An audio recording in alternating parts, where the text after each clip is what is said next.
Important topic शुरू होता है जो कि मेडिकल के थ्रू भी आपको समझाऊंगा, जिससे आपको केमिस्ट्री बहुत ही आसान लगने लगे। 8 gram methane, CH4 is the methane, content equal. Hello student, आज मैं आपको क्लास 11 के पहले चैप्टर मोल कॉन्सेप्ट में बिल्कुल इजी वे में मोल कॉन्सेप्ट को आपको समझाऊंगा, और जितने भी क्लासेस मैं लूंगा केमिस्ट्रीज के बहुत ही आसान तरीके से मैं पढ़ाऊंगा आपको, और बहुत ही इजी वे में आपको कॉन्सेप्ट को क्लियर करूंगा, और बहुत ट्रिकी वे में मैं आपको बताऊंगा केमिस्ट्री, जो कि आपको याद करने की, रटने की जरूरत नहीं पड़ेगी। बस मेरे एक एक क्लास को आप ध्यान से देखिए और समझने की कोशिश कीजिए। अगर कोई दिक्कत आती है तो आप कमेंट सेक्शन में जरूर इसको मुझे कमेंट करके पूछिए, मैं आपको पर्सनली हेल्प करूंगा। अब मैं आपको पढ़ाने जा रहा हूं मोल कॉन्सेप्ट। मोल कॉन्सेप्ट में बताने से पहले मैं आपको सबसे बेसिक चीज बताने जा रहा हूं, जो कि कहते हैं एटम। मैं जो चीज भी आपको पढ़ाऊंगा वो एक एक चीज मैं आपको नोट्स भी तैयार करा दूंगा, और आपका नोट्स जो है बिल्कुल इतना आसान होगा कि आप आसानी से उसको समझ पाएंगे, और उसको आप चाहें तो कॉपी में लिख भी सकते हैं। मैं जब बोर्ड पे लिखूंगा तो आप इसको ध्यान से देखना, और मैं एक एक चीज को काफी क्लियरिटी से बताऊंगा। मोल कॉन्सेप्ट बताने से पहले मैं आपको बेसिक एटम के बारे में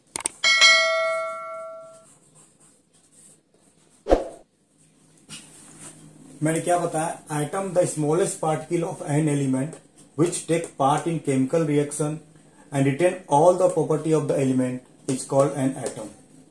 सिंबल क्या होता है, इसी वन एटम के सिंबल क्या होते हैं? Hydrogen, oxygen, nitrogen, carbon, sulphur, helium, sodium, calcium, magnesium. Due to high reactivity of atom generally does not exist in free state. क्या होता है, एटम काफी रिएक्टिव होते हैं, इसलिए ये एटमॉस्फेयर में या एग्जिस्ट नहीं करते, फ्री स्टेट में एग्जिस्ट नहीं करते। It is the mole concept of the first part is the atom.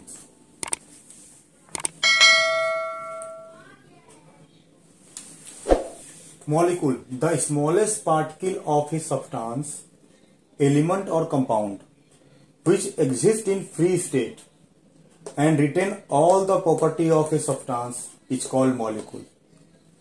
Molecular formula: one molecule, hydrogen, nitrogen, oxygen, helium, neon, phosphorus and H2O. Ammonia, NaCl, H2SO4, sulfuric acid, etc. Diatomic, it is the diatomic molecule. Hydrogen, nitrogen and oxygen, it is the diatomic molecule. Helium, neon is the monoatomic molecule. Phosphorus is the tetraatomic because 4 atom. Hydrogen, H2O, ammonia, NaCl, H2SO4. Water, ammonia, NaCl, H2SO4. It is the compound. It is the all about the molecule and molecular formula. Next, see another example. 5 molecule of water means 5 H2O. It is the number of molecule. How many molecule of water? It is the 5 number of molecule of water. See the another example. Nitrogen react with hydrogen to give ammonia. Means 1 molecule of nitrogen react with the 3 molecule of hydrogen gives 2 molecule of ammonia. It is the all about the ion or radical. Atom or group of atom having an electric charge are called ion. कोई भी item या group of item जिसपे electric charge होगा उसको हम लोग ion और radical बोलते हैं। जैसे ion, chloride ion, oxide ion, nitride ion, hydroxide ion, nitrite ion, carbonate ion, sulphate ion और फॉस्फेट आयन। अनदर चीज आयन में क्या होती है या रेडिकल में क्या होती है, valency of the an ion is equal to the charge upon it. मतलब कि किसी भी आयन की वैलेंसी वही होती है जिसपे उसपे उतना चार्ज होता है। मीन्स कि क्लोराइड पे चार्ज 1 है तो उसकी वैलेंसी 1 होगी। ऑक्साइड पे चार्ज 2 है तो उसकी वैलेंसी 2 होगी। नाइट्राइट पे -3 है तो वैलेंसी 3 होगी। हाइड्रोक्साइड आयन पे 1 माइनस चार्ज है तो वैलेंसी 1 होगी। नाइट्राइड आयन पे 1 माइनस चार्ज है तो वैलेंसी 1 होगी। कार्बोनेट पे -2 चार्ज है तो ये वैलेंसी इसकी 2 होगी। सेम सल्फेट आयन पे -2 चार्ज है तो इसकी वैलेंसी 2 होगी। फॉस्फेट आयन पे -3 चार्ज है तो वैलेंसी 3 होगी। वैलेंसी कभी भी पॉजिटिव और निगेटिव में नहीं होता है, हमेशा it is the only number. इसके बारे में और डिटेल से बाद में जानेंगे। Now atomic weight, absolute mass of an atom of hydrogen कितना होता है, 1.676 into 10⁻⁻24 gram. Absolute mass of an atom of heavier element almost equal to 10⁻22 gram. Means atomic weight of an element is a number which indicate that how many time an atom of its is heavier than an atom of hydrogen. Example, atomic weight of calcium 40, magnesium 24, carbon 12, oxygen 16, silver 108. Atomic weight of the any element is the number which indicates that how many times is heavier than that of hydrogen. Simple.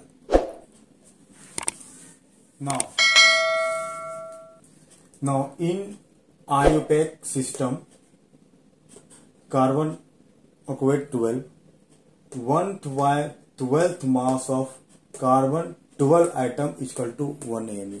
Again I repeating, in IUPAC system there is the 1/12th mass of an carbon 12 atom is equal to 1 AMU. Means already told 1.66 into 10⁻24 gram equal to 1 divided by 6.022 into 10⁻23 gram. It is the both are equal. Now we can say in IUPAC system atomic weight of an element is a number which indicate that how many time an element of it is heavier than 1/12th the mass of the carbon 12 atom.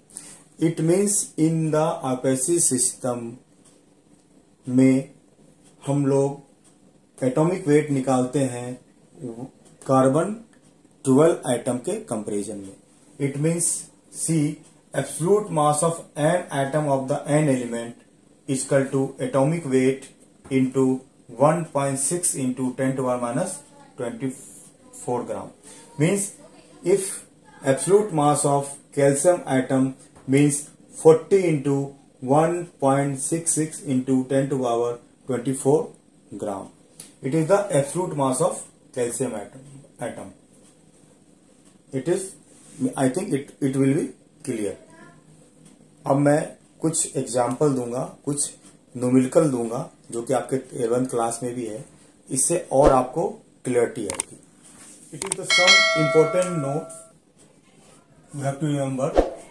In case of presence of isotope, isotope अगर आप लोग नहीं जानते हैं, 10th में तो पढ़े भी होंगे, अगर मान लो नहीं जानते तो और मैं डिटेल में बताऊंगा. बाद में, in case of presence of isotope of an element it's average atomic weight is taken. अगर कोई भी एटम्स का आइसोटोप होता है तो उस कंडीशन में हम उसके एवरेज एटॉमिक वेट को लेते हैं। कैसे लेते हैं, एग्जांपल मैं समझा रहा हूं आपको। In nature, in natural chlorine is the mixture of carbon 35, one isotope is 35, 75%, and another is isotope is chlorine 37, that is the 25%. Then average atomic weight of chlorine हम लोग कैसे निकालते हैं, 35 into 75, its abundance is 75 and 37 abundance is 25. It means 35 into 75 plus 37 into 25 divided by 100. It will be 35.5. In case of isotope, we can calculate the atomic weight by through this formula, taking the average of weight of isotope. See, it is the another numerical. Natural nitrogen contain N14 and N15 isotope. Its average atomic weight is 14.02. Calculate the percentage of composition of natural nitrogen. Again I repeating, natural nitrogen contain N14 and N15 means nitrogen 14, nitrogen 15 isotope. Its average atomic weight is 14.02. Then we have to calculate the percentage of composition of natural nitrogen. See how we can calculate.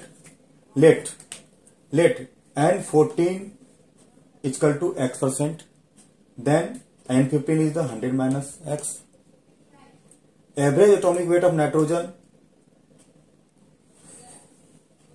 N14 into X and 15 into 10, 100 minus X divided by 100. And what is the given? Its average atomic weight is 14.02. Then 14 into X plus 15 into 100 minus X divided by 100. Then we calculate 14.02 into 100 is equal to 14X plus 1500 minus 15X. Then we can calculate X is equal to 98 and X is equivalent to the 9 and 14. It means N14 is equal to 98% and N15 is equal to 100 minus 98 means 2%. It means its answer is N14 is 98% and N15 is 2%. This is the question and it is the solution. Important element and its atomic weight and its valency. Student, मैं आपको जिस तरीके से पढ़ा रहा हूँ ये तरीके से आप पढ़ेंगे तो आपको सारी केमिस्ट्री बहुत ही अच्छी समझ में आएगी। मैं बिल्कुल सिस्टमेटिक ढंग से पढ़ा रहा हूँ, कोई एक्स्ट्रा चीज आपको नहीं बता रहा हूँ। ये बहुत इंपॉर्टेंट है। मैं जैसे जैसे टॉपिक को पढ़ा रहा हूँ टॉपिक सारे कवर्ड होंगे, लेकिन मैं अपने हिसाब से पढ़ाऊंगा तो सबसे ज्यादा क्लियरिटी आपको आएगी। मैं बताने जा रहा हूँ element hydrogen atomic weight 1.008 equivalent to 1, valency 1। Carbon 6 atomic weight 12 and valency 4। Nitrogen 7 atomic number and atomic weight 14, valency 3। Oxygen atomic number 8 atomic weight 16, valency 2। Sodium atomic number 11 atomic weight 23, valency 1। Magnesium atomic number 12 atomic weight 24, valency 2। Aluminium 27, valency 3। Phosphorus atomic number 15 atomic weight 31, valency 3 and 5। Sulphur atomic number 16, atomic weight 32 and valency 2। Chlorine atomic number 17, atomic weight 35.5 and valency 1। Potassium atomic number 19, atomic weight 39 and valency 1। Calcium atomic number 20, atomic weight 40 and valency 2। Iron 26, it is the ferrum, atomic weight 56 and it has 2 valency. In us form it will be 2 and ic form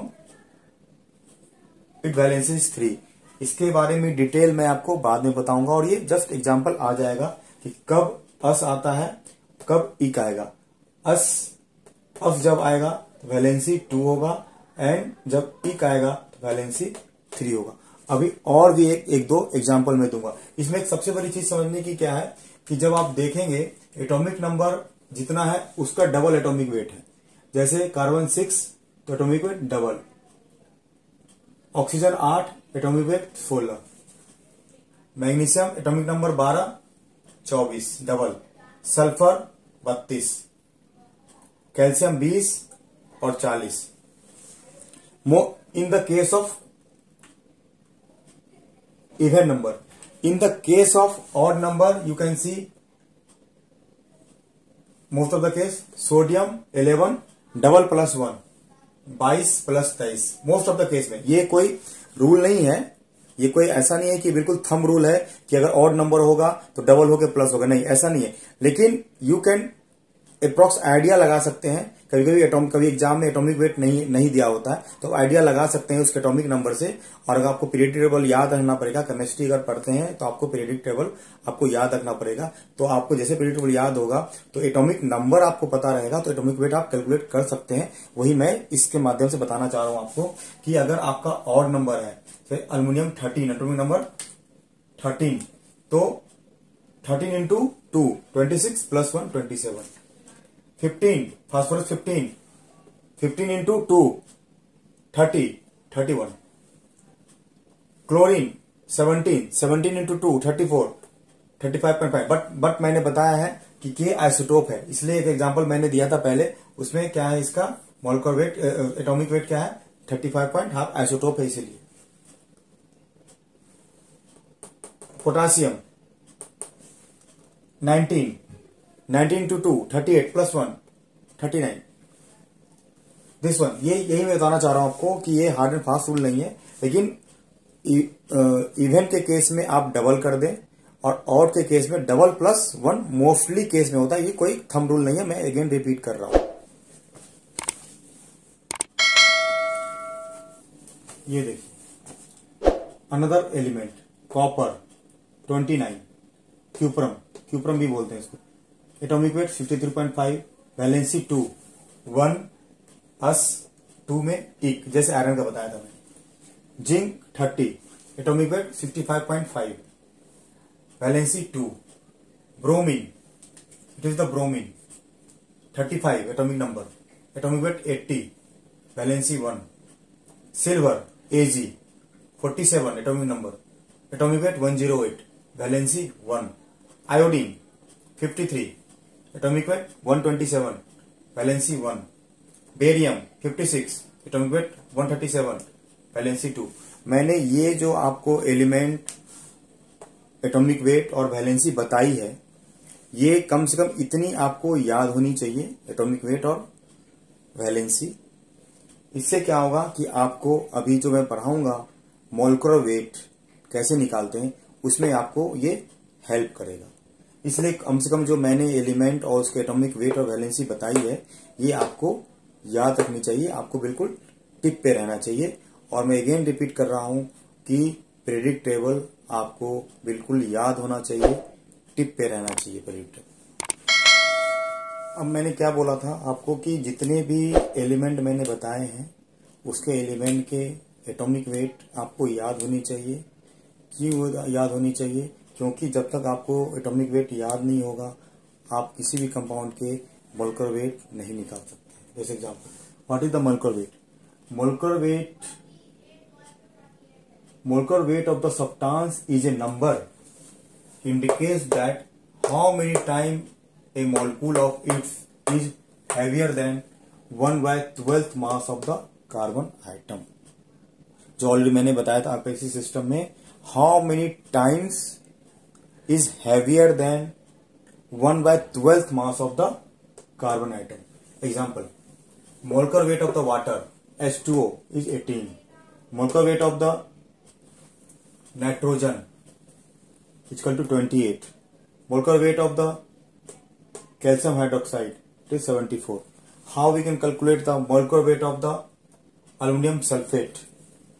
See, 2 aluminum यानी aluminium के 27 molecular weight plus sulphur 32 already बताया मैंने, 16 into 4 oxygen 16 molecular weight into 4 का whole thrice 2 into 27 54, then 32 plus 64 into 3 54 plus 96 into 3 54 plus 288 equal to 342। इस तरीके से हम क्या है मोलकुलर वेट को निकालते हैं। ये मैंने बताया था वैलेंसी Al2SO4 का whole 3।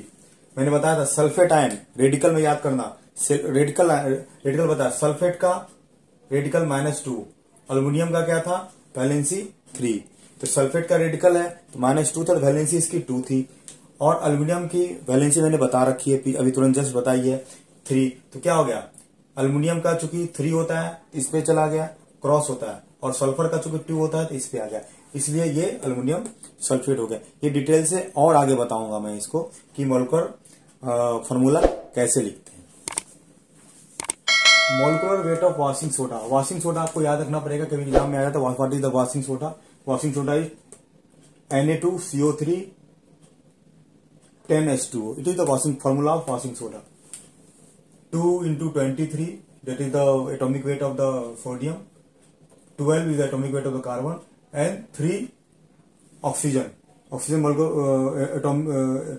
atomic weight 16, and the 316 the 3 oxygen, then 16 into 3 plus 10 water, molecular weight 18.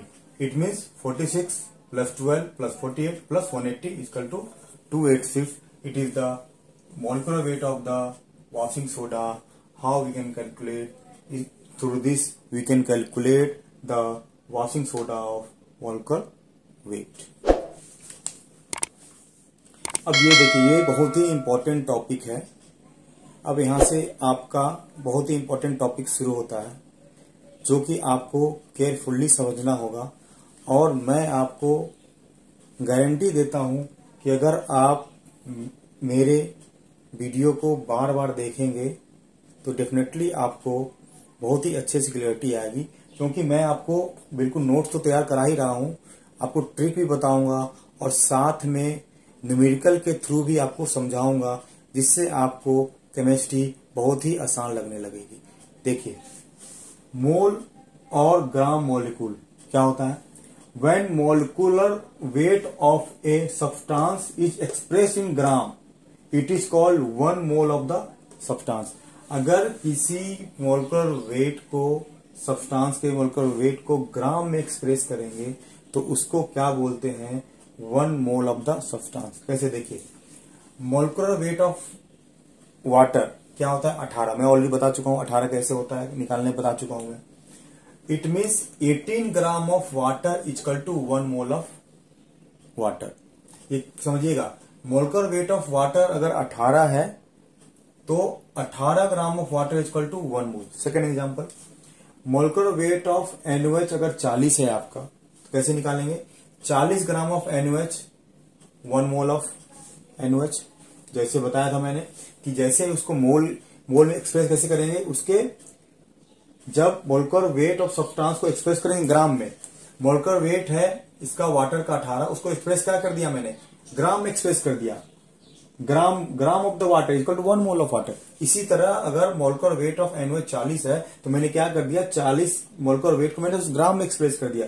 40 gram of NaOH means 1 mole of NaOH। मतलब कुछ नहीं किया मैंने, मोलकुलर वेट को जब आप ग्राम में एक्सप्रेस करेंगे it means the 1 mole of direct substance या मॉलिक्यूल्स। सिंपल।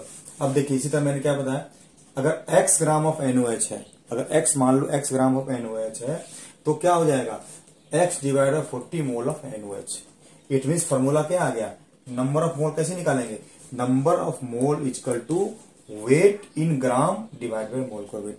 अगर आपको कुछ नहीं करना है, अगर आपको ये डिफिनीशन याद कर लीजिए, अगर ये एग्जाम में आता है तो simple molecular weight of the substance express करेंगे जब ग्राम में, तो उसको बोलेंगे मोल। और ये फॉर्मूला आप याद रखिए, number of mole equal to weight in gram divide by molecular weight. Weight in gram हमेशा ग्राम में होना चाहिए, वो मैं बताऊंगा एग्जाम्पल आपको न्यूमेरिकल के थ्रू कि weight in gram divide by molecular weight. Molecular weight निकालने के लिए मैंने आपको बता ही चुका हूं क्यों मोलकुलर वेट इंपॉर्टेंट था, इसलिए मैंने आपको पीछे बहुत सारे एलिमेंट के एटॉमिक वेट बताए। एटॉमिक वेट के बाद मैंने मोलकुलर वेट बताए कैसे मोलकुलर वेट निकालते हैं। इसलिए आप याद रखिएगा number of mole equal to weight in gram divided by molecular weight. ये आपको मोल को समझने में हेल्प करेगा। Calculate the number of mole in 0.02 kg of NaOH। मैंने क्या बताया था, यहाँ पे चूंकि केजी है तो केजी को सबसे पहले ग्राम में कन्वर्ट करेंगे। तो आंसर इसका क्या है, number of mole equal to 0.02। 0.02 को मैंने केजी में ग्राम में कन्वर्ट किया, 1000 से मल्टीप्लाई किया, ये ग्राम में कन्वर्ट हो गया। मैंने क्या बताया था, नंबर ऑफ मोल जब भी होगा तो ग्राम में होगा, तो पहले इसको केजी से ग्राम में कन्वर्ट किया, इसलिए मैंने एग्जांपल बताया अभी आपको। 0.02 केजी को मैंने ग्राम में कन्वर्ट कर दिया, 1000 से मल्टीप्लाई करके ग्राम में हो गया। देन क्या हुआ, मैंने मोलकुलर वेट, NaOH का मोलकुलर वेट कितना होता है, molecular weight of NaOH equal to 40। तो क्या हो गया, 0.02 इंटू ग्राम में कन्वर्ट किया डिवाइड बाय 40, ये हो गया। तो 2/4 equal to 0.05 mole. Then calculate the number of mole in 70 gram nitrogen. अब यहाँ पे ऑलरेडी 70 ग्राम नाइट्रोजन है, तो नंबर ऑफ मोल निकालना है मुझे। तो मैंने क्या बताया था, चूंकि ऑलरेडी ग्राम में ही है, तो नंबर ऑफ मोल कैसे निकालेंगे, 70 डिवाइडेड बाय 28 नाइट्रोजन। नाइट्रोजन का मोल कितना है, 14 इंटू 2 डिवाइडेड बाय 28, इसमें 70 डिवाइडेड बाय 28, 5/2 यानी 2.5 वोल्ट। मैंने क्या बताया था, mole number of mole equal to weight in gram divided by molecular weight. आपको यही याद रखना है। क्या बताया, नंबर ऑफ मोल निकालना है किसका, 70 ग्राम नाइट्रोजन का। Number of mole, weight 70 gram divided by molecular weight 28। It means 70 by 28, 5/2, 2.5। Same यहां भी उसी तरह था, केजी तो मैंने क्या किया, ग्राम में कन्वर्ट कर दिया, ग्राम में कन्वर्ट किया, 1000 मल्टीप्लाई किया। मोलकुलर वेट कितना है, 40। तो ये चूंकि पॉइंट था तो हटा के 0 ये आ गया, कैलकुलेशन किया 0.5। नेक्स्ट न्यूमेरिकल है 1.25 mole of oxygen is equal to its, ये ऑप्शन दिया मैंने, 1.25 mole of oxygen is equal to its how many gram. आप निकालिए, कैसे निकालेंगे, मैंने क्या बताया, mole equal to weight in, already बता रखा वेट इन का, मोल इक्वल टू वेट मान लो मैंने x है ना, डिवाइडेड बाय ऑक्सीजन। ऑक्सीजन कितना होता है आपका 16। ऑक्सीजन का मोल वेट कितना होता है, यानी 16 इंटू 2 32। तो मोल कितना है 1.25 मोल, यानी 1.25 equal to x divided by 32। आपको क्या निकालना है, इक्वल टू इट्स कितना ग्राम निकालना है, यानी क्या हो जाएगा x इक्वल टू 1.25 इंटू 32। अब जो भी आएगा ये आपका आंसर हो जाएगा, मीन्स 40 ग्राम। ये यानी option 3 is the correct. 1.25 mole of oxygen equal to its 40 gram. ये ऐसे निकालते हैं, ये आपका न्यूमेरिकल था, ये इसको ऐसे निकालेंगे।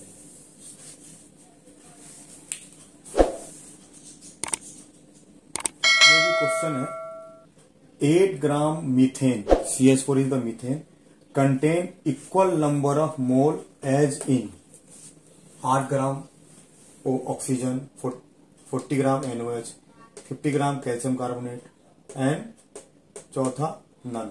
अब इसमें से कह रहा है कि 8 ग्राम मीथेन में जितना नंबर ऑफ मोल कंटेन करता है वो किसके बराबर है। तो कैसे निकालेंगे? 8 gram methane content equal number of mole. 8 gram methane का मतलब क्या हो गया? आंसर देखिए, number of mole in 8 gram methane अभी बताया था निकालने के लिए 8 डिवाइडेड बाय इसका मोलकुलर वेट 1/2। तो कितना नंबर ऑफ मोल है 8 ग्राम इसमें? तो 1/2। अब देखिए इसमें 1/2 किसके इक्विवेलेंट आ रहा है? तो 8 ग्राम ऑक्सीजन, तो ये इक्विवेलेंट नहीं है। 8 ग्राम ऑक्सीजन मतलब इसको कैसे निकालेंगे? Mole equal to 8 divided by 32 it is the 1/4। ये नहीं है, ये आंसर गलत है। सेकंड क्या है?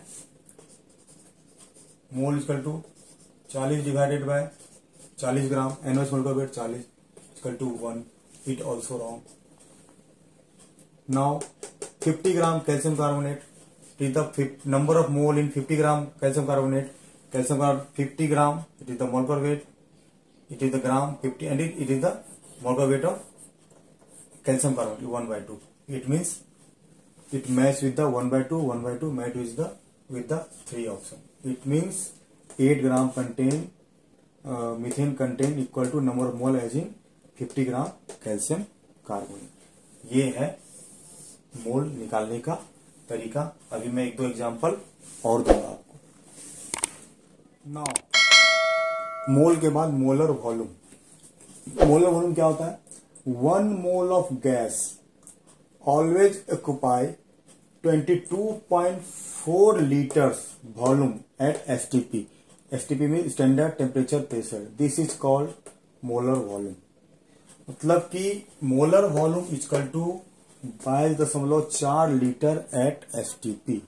Molar volume equal to 22.4 litre at STP means कि 1 mole of gas always occupy, 1 mole of gas always occupy करता है कितना litre volume? Molar volume 22.4 litre volume at STP। ये आपको याद रखना है कि 1 मोल कुछ भी हुआ गैस का तो वो कितना ऑक्युपाई करेगा?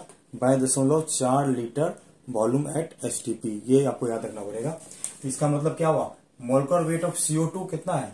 44। तो मैंने अभी बताया था कि 44 जिसका भी मोलकुलर वेट है अगर उसको ग्राम में एक्सप्रेस करेंगे तो वो मोल हो जाएगा। यानी क्या हो गया? 44 ग्राम ऑफ CO2 कितना मोल हो गया? 1 मोल। अभी बता चुका हूं मैं इसी वीडियो में। तो यानी 1 मोल कितना हो गया? 1 मोल में भी क्या बताया? मोलर वॉल्यूम क्या होता है? 1 mole equal to 22.4 litre at STP। It means आप लिख सकते हैं 44 gram of CO2 equal to mole equal to 22.4 litre STP। बहुत इंपॉर्टेंट चीज है ये, इससे न्यूमेरिकल सॉल्व होंगे आपके। ये बहुत इंपॉर्टेंट चीज है, ये आपको याद रखना पड़ेगा, ये आपको समझना पड़ेगा अच्छे से। नेक्स्ट एग्जांपल मैंने दिया है क्या कि molecular weight of CH4। Molecular weight of CH4 means 16। Molecular weight 16 होता है, इसका 16 होता है। यानी 16 gram of methane CH4 equal to 1 mole. ये पहले ही बता चुका हूं मैं, क्योंकि जब भी आप मोलकुलर वेट को ग्राम में एक्सप्रेस करेंगे वो 1 मोल हो जाता है। देन और वही अभी क्या है? मोलर वॉल्यूम क्या होता है? जब आप 1 मोल को 22.4 लीटर में एक्सप्रेस कर देते हैं वही इसका मोलर वॉल्यूम हो जाता है। It means 16 gram of methane equal to 1 mole equal to 22.4 litre at STP। अभी मैं आपको 1-2 न्यूमेरिकल दूंगा, उससे और क्लियरिटी हो जाएगी ये मोलर वॉल्यूम, मोल और ग्राम में। ये क्वेश्चन है। क्वेश्चन क्या है? The volume of 3 gram hydrogen at STP will be. Simple, बहुत आसान क्वेश्चन है। Volume of 3 gram hydrogen at STP पे कितना वॉल्यूम होगा? ऑप्शन दिया मैं 3 लीटर, 57.2 लीटर और 33.6 लीटर, नन। इसमें से कोई नहीं। तो कैसे निकालेंगे? सिंपल, बहुत ही सिंपल है। मैंने क्या बताया था? चूंकि हाइड्रोजन के बारे में पूछ रहा है तो मोलकुलर वेट ऑफ हाइड्रोजन कितना होता है? 2 होता है, ऑलरेडी बता चुका हूं मैं। इट मीन्स 2, मैं जब इसको मोलकुलर वेट को ग्राम में एक्सप्रेस कर देंगे, it means it is the 1 mole. Same चीज है, 2 gram of hydrogen equal to 1 mole. अभी मैंने क्या बताया था, कितना एसटीपी कितना है, जब 1 मोल होगा उसको एक्सप्रेस कर देंगे by 0.4 litre, that is the molar volume, उसको एक्सप्रेस कर देंगे लीटर में एट एसटीपी बाय 0.4 लीटर, तो एसटीपी हो गया। तो अब क्या पूछ रहा है, 3 ग्राम एसटीपी क्या होगा, it means 2 gram hydrogen equal to 1 mole equal to by 0.4 litre at STP, और ये पहले बता चुका हूं। 3 ग्राम में क्या होगा, 3 ग्राम हाइड्रोजन इक्वल टू 1 मोल, ठीक है। यानी इससे हमको लेना है नहीं, हमको पूछ क्या रहा है, एसटीपी कितना वॉल्यूम होगा, तो by 0.4 into 3 divide by 2 equal to 33.6 litre, it means answer is this one. ये सिंपल है, 2 gram hydrogen equal to by 0.4 litre, तो 3 gram hydrogen by 0.4 into 3, simple है। 1 रुपया में 5 आम मिलता है, तो 5 रुपया में कितना आम मिलेगा, तो 5 into 5 divide by 1 equal to 25 आम। ये 10 एग्जाम्पल समझा रहा हूं मैं, ऐसे ये नहीं है। 2 gram hydrogen by 0.4 litre, 3 gram hydrogen by 0.4 into 3 divide 2, ये मैथमेटिक्स से सिंपल, यही है इसका आंसर 33.6। एक न्यूमेरिकल और दूंगा, उससे और अच्छी क्लियरिटी आएगी आपको। Weight of 5.6 litre of oxygen at STP, molecular weight of oxygen 32, कैसे निकालेंगे इसको, मैंने क्या बताया था, बाय 0.4 लीटर ऑक्सीजन एसटीपी पे 1 मोल होता है, यानी 32 ग्राम, ये बताया था मैंने। 32 gram equal to 1 mole equal to by 0.4 litre at STP, already बता चुका हूं पहले। तो 1 लीटर ऑक्सीजन एसटीपी कितना होगा, 32 डिवाइडेड बाय 22.4, यानी निकालना किसका है, 5.6 लीटर पे कितना वेट होगा ऑक्सीजन का, it means 32 into 5.6 divided by 24 equal to simple 8 gram. बहुत ही आसान है, इसको आप प्रैक्टिस करते रहिए तो आपको और अच्छा क्लियरिटी आएगी। आप बुक से न्यूमेरिकल बनाइए, कंपटीशन की बुक को आप प्रैक्टिस कीजिए, अपने 11th की क्लास में जो बुक में न्यूमेरिकल्स है उसको पढ़िए, उससे भी आपको काफी क्लियरिटी आएगी। और मैं आपको बार बता रहा हूँ, मेरे वीडियो को आप ध्यान से देखिए, मैं एक एक चीज को काफी क्लियर करूंगा, क्योंकि बीच बीच में मैं न्यूमेरिकल भी आपको बताता रहूंगा, जिससे आपको बहुत ही